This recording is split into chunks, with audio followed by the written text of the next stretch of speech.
Friends, അങ്ങനെ നമ്മൾ 2025 ആദ്യ സിനിമ കാണാൻ പോയി. ചിത്രം രേഖാചിത്രം. കാര്യവട്ടം ഗ്രീൻഫീൽഡ് സ്റ്റേഡിയത്തിനുള്ളിലെ മൂവി മാക്സ് സിനിമാസിലാണ് നമ്മൾ സിനിമ കാണാൻ പോയത്. സ്റ്റേഡിയത്തിലോട്ടുള്ള വഴിയിലുള്ള സ്ട്രീറ്റ് ലൈറ്റുകളൊന്നും കത്തിച്ചിട്ടുണ്ടായിരുന്നില്ല. ഇത്രയും വലിയ സ്റ്റേഡിയം ഉണ്ടായിട്ടും സ്ട്രീറ്റ് ലൈറ്റ് കത്തിക്കാത്തത് വളരെ കഷ്ടമാണ്. പണ്ടിവിടെ സിനിമ പ്രദർശിപ്പിച്ചിരുന്നത് കാർണിവൽ സിനിമാസ് ആയിരുന്നു. ഇപ്പോൾ അത് മൂവി മാക്സ് സിനിമാസായി. അങ്ങനെ ഞങ്ങൾക്കും കിട്ടി സ്ക്രീൻ 3-ലെ 2 സീറ്റ്, J11-ഉം J12-ഉം. ഇവിടുത്തെ സ്ക്രീന് സിൽവർ സ്ക്രീനാണ്, പ്രൊജക്ഷൻ 2K-യും.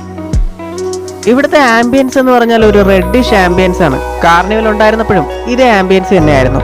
കാർണിവലിന്റെ ലോഗോ പോലും ഇവിടുത്തെ ചുവരുകളിൽ ഇന്നും നമുക്ക് കാണാൻ പറ്റും.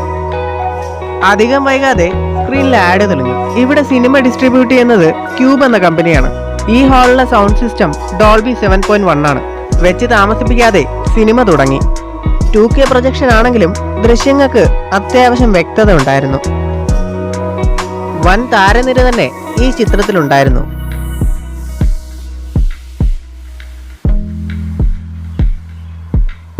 സിനിമ തുടങ്ങി കുറച്ച് കഴിഞ്ഞാണ് ടൈറ്റിൽ കാണിക്കുന്നത്. അങ്ങനെ ബ്രേക്കായി. ഇത്തവണ ഒരു വെറൈറ്റിക്ക് ചില്ലി പോപ്കോണും ബർഗറും മേടിച്ചു. രണ്ടും കൂടി 300 രൂപയായി. എന്തായാലും അന്യായ റേറ്റ് ആയിപ്പോയി. വൈഫിന്റെ ശ്രദ്ധ കൂടുതലുകൊണ്ട് ബർഗറിൽ കുറച്ചും കെച്ചപ്പും താഴെ പോയി. ബ്രേക്ക് കഴിഞ്ഞ് വീണ്ടും സിനിമ തുടങ്ങി.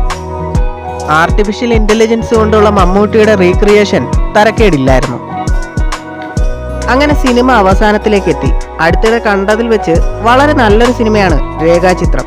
ചില ചെറിയ കുഴപ്പങ്ങൾ ഒഴിച്ചാൽ വളരെ നല്ലൊരു മൂവി ഹാൾ എക്സ്പീരിയൻസ് ആണ് രേഖാചിത്രം.